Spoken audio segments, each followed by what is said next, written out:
So next topic is solubility of liquid in liquid. ठीक है. Solubility of liquid in liquid is just similar to solubility of solid in liquid. It depends on three factors. First, nature of solute and solvent. वही same example आपको लेना है क्या? Like dissolves like means polar solute dissolves in polar solvent, non-polar solute dissolves in non-polar solvent. Second factor that affects solubility is temperature. ठीक है, वो भी depend करता है according to process. For exothermic, solubility decreases with increase in temperature and for endothermic solubility increases with increase in temperature. ये दोनों चीज same ऐसी ही है जैसे सॉलिड इन लिक्विड होती है. अब जो थर्ड फैक्टर है प्रेशर का, उसके लिए हम एक टर्म लिखते हैं वेपर प्रेशर.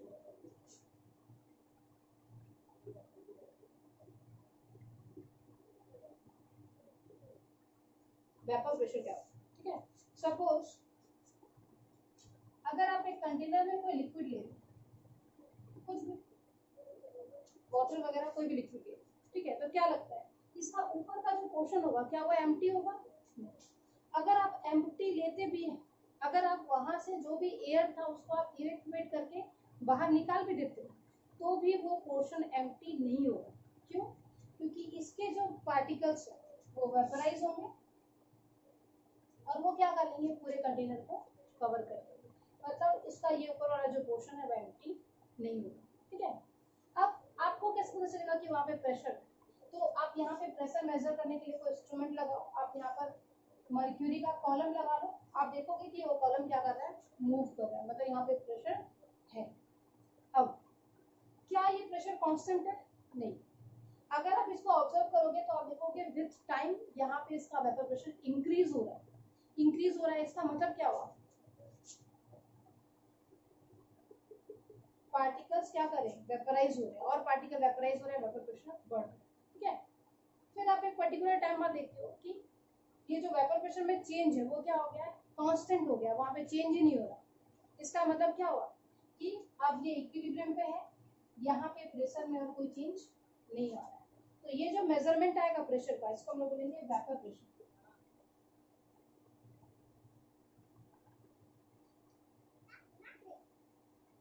मतलब अगर कंटेनर में कोई लिक्विड है तो उस लिक्विड के वेपर का जो प्रेशर होगा वो क्या है, वेपर प्रेशर. अच्छा, यहाँ पे ये लिक्विड अकेला है, मतलब आपको उस कंटेनर में सिंगल लिक्विड है तो उसका जो वेपर प्रेशर, उसका जो प्रेशर होगा उसका आप क्या बोलोगे, वेपर प्रेशर बोलोगे. ठीक है.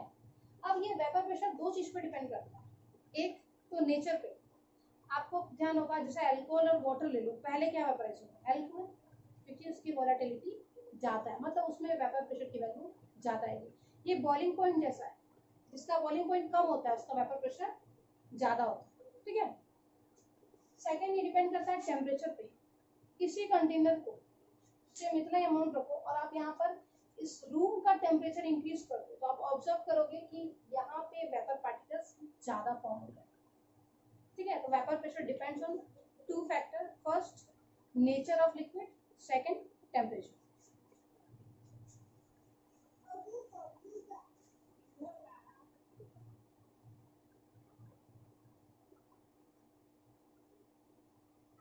सपोज हम लोग यहाँ पर क्या कर रहे हैं, यहाँ पे हम लोग दो लिक्विड ले रहे हैं. ठीक है.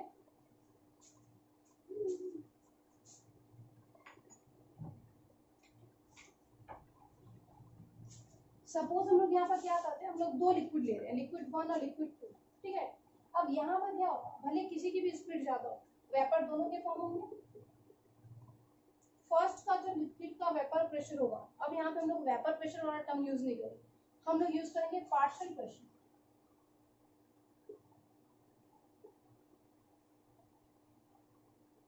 यहाँ पे हम लोग टर्म यूज करेंगे पार्शियल प्रेशर. क्यों?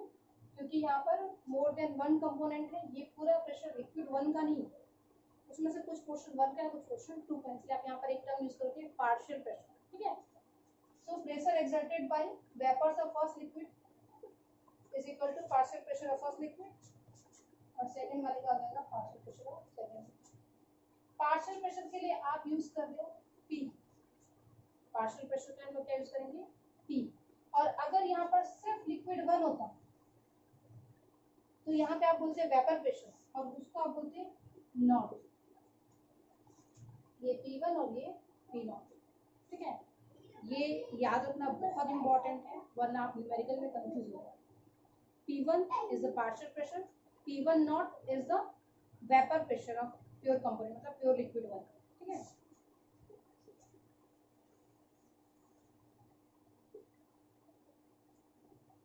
अब यहाँ पे मैं एक चीज ऑब्जर्व कर रहा हूँ कि इन दोनों के वेपर प्रेशर जो है वो सेम नहीं, डिफरेंट है, ठीक है। वो डिपेंड कर रहा है इनके अमाउंट, जिसका अमाउंट आप ज्यादा ले रहे हो, जिस लिक्विड का मोल फ्रैक्शन ज्यादा है उसका वेपर प्रेशर भी क्या होगा, ज्यादा होगा। तो लोग ये बोल सकते हैं कि vapour pressure sorry partial pressure is directly proportional to mole fraction of that component. अब 1 के लिए लिए तो 1 के लिए आएगा। Similarly partial pressure of second liquid is directly proportional to its mole fraction.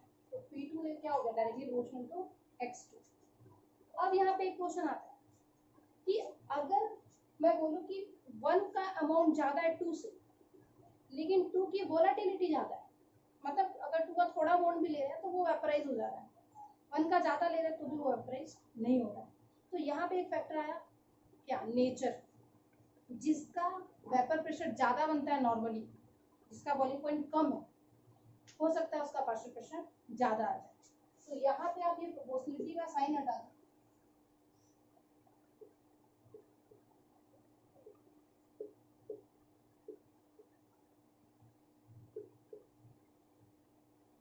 आप यहाँ पे लिखोगे P1 is equal to P1 naught X1, P2 is equal to P2 naught X2, where P1 and P2 are partial pressure, P1 naught and P2 naught are vapor pressure of pure liquids, and X1 and X2 are mole fraction of liquids, ठीक है।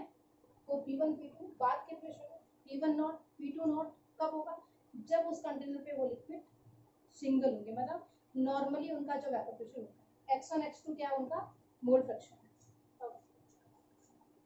पूरे container का क्या होगा pressure, P1 plus P2 कर देंगे तो आपको क्या मिल जाएगा, पूरे कंटेनर का प्रेशर मिल जाएगा। या फिर आपको याद होगा डाल्टन्स लॉ, डाल्टन्स लॉ क्या बोलता है, ये बोलता है total pressure of the mixture is equal to sum of partial pressure of each component. मतलब अगर वहाँ पर 2 कंपोनेंट है तो आप टोटल प्रेशर निकालने के लिए क्या करोगे, P1 प्लस P2, 3 है तो P1 plus P2 plus P3।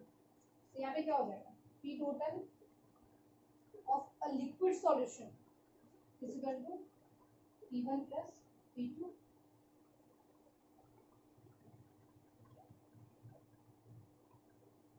ये हो गया राउल्स लॉ, और ये जो है वो सॉरी ये हो गया डाल्टन्स लॉ, और ये जो है ये है आपका राउल्स लॉ। तो Raoult's law states that partial pressure of each component is directly proportional to their mole fraction। अगर यहाँ पर मोर देन 1 कंपोनेंट तो आप 1 2 3 4 करने की जगह आप कर सकते हो Pi is directly proportional to Xi। Partial pressure of ith component is directly proportional to mole fraction of ith component। तो आप ये कर सकते हैं, ठीक है।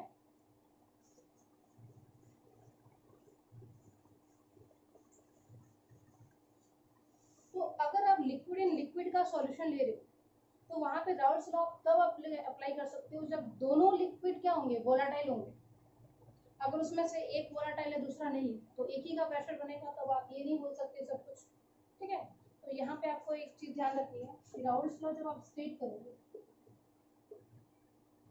तो आप वहां पर स्टार्ट करोगे in a mixture of volatile liquids, मतलब the component should be volatile in nature। Raoult's law can be stated that in a mixture of volatile liquid, partial pressure of each component is directly proportional to their mole fraction। इसका graph बनाते हैं। तो आपके पास 3 equation, first P1 is equal to P1 not X1,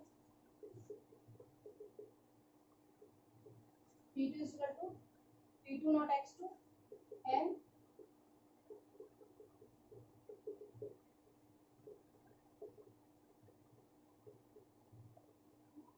P total is equal to P1 plus P2। तो उसके लिए आप क्या करोगे,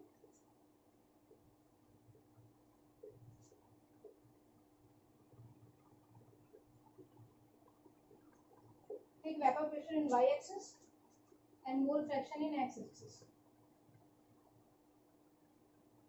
वाई एक्सिस में आप ले लो वेपर प्रेशर और एक्स में आप ले लो मोल फ्रैक्शन। अब आपको पता है summation of mole fraction of each component is always equal to 1। ठीक है, चाहे वहाँ पे कितने भी कंपोनेंट हो, सारे कंपोनेंट के मोल फ्रैक्शन का सम हमेशा 1 ही आएगा। ठीक है, मतलब अगर हम लोग दो कंपोनेंट लिए तो क्या होगा, x1 plus x2 is always equal to 1। तो मोल फ्रैक्शन वाली लाइन पे आप क्या करोगे, suppose x1 is 0, that means x2 is 1, क्योंकि दोनों का सम क्या आना है 1। तो अगर x1 0 है तो x2 क्या होगा 1। यहाँ पे एंड पे क्या होगा, x1 1 हो जाएगा तो x2 क्या हो जाएगा 0। ठीक है, लेकिन दोनों का सम हमेशा क्या रहेगा 1। अब हम लोग फर्स्ट ग्राफ बनाते हैं किसका, P1 का। ठीक है, आपको ग्राफ बनाना आता होगा, y और x की अलग अलग वैल्यूज लेनी है। ठीक है, आपको पॉइंट्स मिलेंगे, आपको पॉइंट्स को ज्वाइन करना। ठीक है, अब देख लो x1 की यहाँ पर दो एक्सट्रीम वैल्यू है, एक तो है 0 और एक तो है 1। अगर मैं x1 की जगह 0 पुट कर दूँ तो ये पूरा टर्म हो जाएगा 0, P1 की वैल्यू भी क्या हो जाएगी 0 हो जाएगी। मतलब अगर x1 0 है तो P1 भी क्या होगा 0। तो आपको एक पॉइंट मिल गया 0 0, ओरिजिन मिल गया। ठीक है, सेकेंड एक्सट्रीम वैल्यू है x1 की 1। अगर मैं यहाँ पे x1 की जगह 1 रख दूँ तो P1 किसके इक्वल हो जाएगा, P1 नॉट के।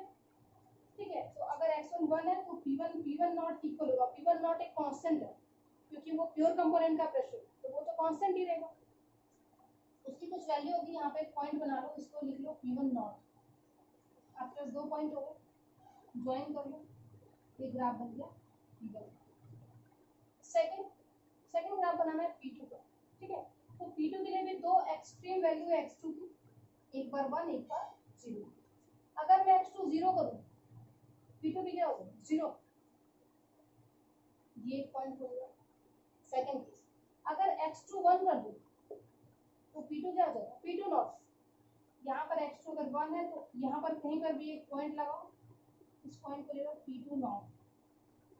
दो पॉइंट मिल गया, दोनों को ज्वाइन कर दो, ये ग्राफ हो जाएगा किसका P2 का।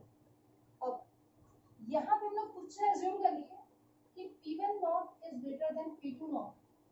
इसका मतलब क्या हुआ, इसका मतलब हुआ फर्स्ट कंपोनेंट का जो वेपर प्रेशर वो जाता है, मतलब first component is more volatile as compare to second component.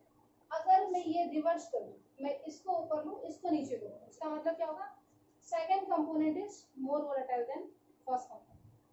अब आपको P1 की ग्राफ मिल गई, आपको P2 की ग्राफ मिल गई। अब आपको बनाना है P टोटल का ग्राफ, जो इन दोनों से बहुत सिंपल है। यहाँ पे आप क्या कर रहे हो, P1 प्लस P2 कर लो P टोटल के लिए। ठीक है, आपको सिंपली ये तो इसके ज्वाइंट से पॉइंट से इसको ज्वाइन करना है और इसको लिखना है P टोटल। तो ये हो गया ग्राफ किसका, राउल्स लॉ। ठीक है,